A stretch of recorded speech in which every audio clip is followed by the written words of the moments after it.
नमस्कार, म प्रदीप यादव। आज हामी एबीसी को टिम बलानबिहुल गाउँपालिका वडा नम्बर 4 में पर्ने बेल्ही गाउँको पश्चिमी र उत्तरी भागमा पर्ने बलान नदीको निरीक्षणमा भ्रमणमा छौं र हामी यहाँ चाहिँ वर्षौंदेखि बलान नदीको कटानले गर्दाखेरि हजार बिघा जमिन तहस नहस परेको छ। जमिनको अवस्था हेर्न सकिन्छ। बाढीले गर्दाखेरि जमिन धेरै धनजनको क्षतिदेखि लिएर बाली नालीको नाश र पानीसँग आएको जुन बालुवा हुन्छ, बालुवा गिटीले गर्दाखेरि बालीमा धेरै ठुलो असर परेको छ, जसले गर्दाखेरि किसानले उब्जनी गर्न सकेको छैन। लगाएको बाली पनि मासिएर गएको छ र यसको नियन्त्रणको लागि, यसको नियमनको लागि कयौं पटक विभिन्न राजनीतिक दलहरूले, नेताहरूले विभिन्न आश्वासन दिए यो बलान नदी नियन्त्रण गर्छु भन्ने हिसाबले, तर अहिलेसम्म पनि कुनै ठोस पहल देखिएको छैन। यो विगत 4-5 वर्षमा लगभग 2 चोटि बाँध बाँधिएको छ। 2 चोटिमा यो पछिल्लो चोटि, यो 3-4 वर्ष अगाडिको यो बाँध हो, तपाईले हेर्न सक्नुहुन्छ।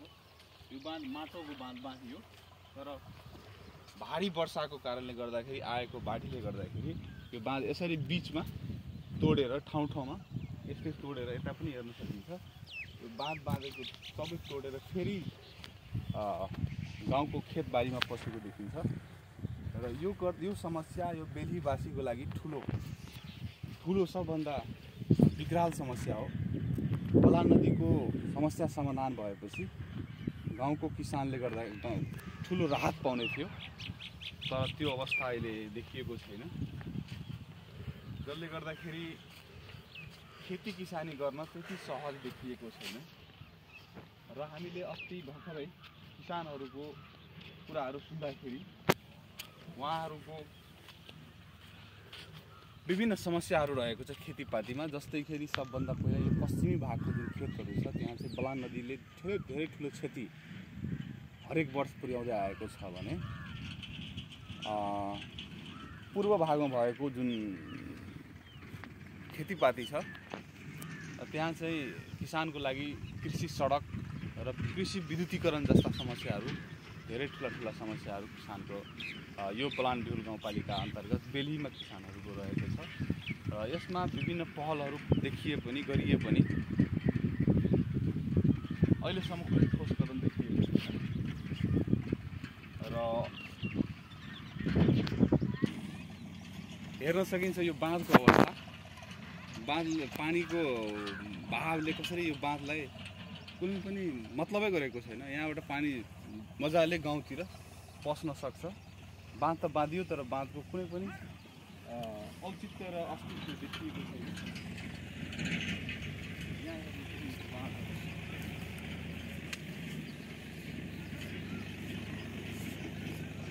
यहाँको समस्या ठुलो समस्या हो। बलान नदीको बाँध भनेको सबभन्दा ठुलो समस्या छ बेल्ही गाउँमा।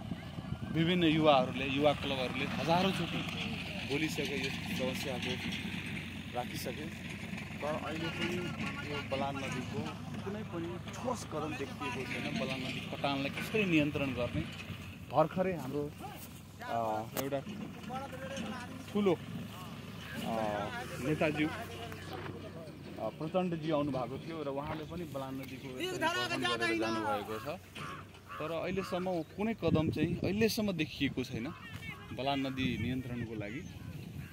अब यसमा चाहिँ पहल हुनुपर्ने देखिन्छ। सबभन्दा ठुलो अहिले बेल्हीको बचाउने काम चाहिँ बलानबाटै हुनुपर्छ।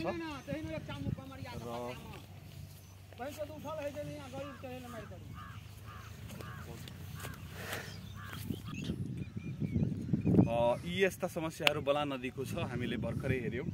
र यस्तै समस्याहरू बोर्डरसम्म छ। यसरी बोर्डरतिर गयो भने, जब हिँडेर गयो भने 5-7 मिनटमा बोर्डर पुगिन्छ। बोर्डरसम्म पनि यस्तै समस्या छ। बलान नदीको आतङ्क यो गाउँभरि देख्न सकिन्छ। साइडको खेतहरू हेर्न सकिन्छ। सबै खेतहरू बाँचिसकेको छ, सबै बाटो बनिसकेको छ। मान्छेले खेती गर्न छोडिसकेको छ बलान नदीको साइडमा। र यसरी किसानहरूले यो बलान नदीबाट धेरै नै दुःख पाएका छन्। कसैको त जग्गा विहीनै भनेको छ, भूमिहीन भइसकेका छ मान्छेहरूले। बलान नदीको के अरे जग्गाको कटानले गर्दाखेरि मान्छेहरूसँग जमिनै छैन, जग्गा छैन। अब किसानहरूको लागि त ठुलो समस्या छ। त्यही भएर यसको चाहिँ नियन्त्रण नियमन चाहिँ हुनुपर्छ। पालिकाबाट हुन्छ कि अब यो चाहिँ ठुलो योजनामा पर्छ। सम्बन्धित निकायहरूले यो कुराहरूलाई चाहिँ ख्याल गरेर यसमा चाहिँ पहल गर्नुपर्ने एकदमै जरुरी छ। र किसानहरूको समस्याहरू पनि बलान नदीले गर्दाखेरि झन्झन विकराल सङ्कट बढ्दै गएको छ, उब्जनी कम छ भन्दै आज हामीले यो बलान नदीको नियन्त्रणलाई, बलान नदी कटानको यो दृश्यहरूलाई यहीँ अन्तिम गर्न चाहन्छौँ।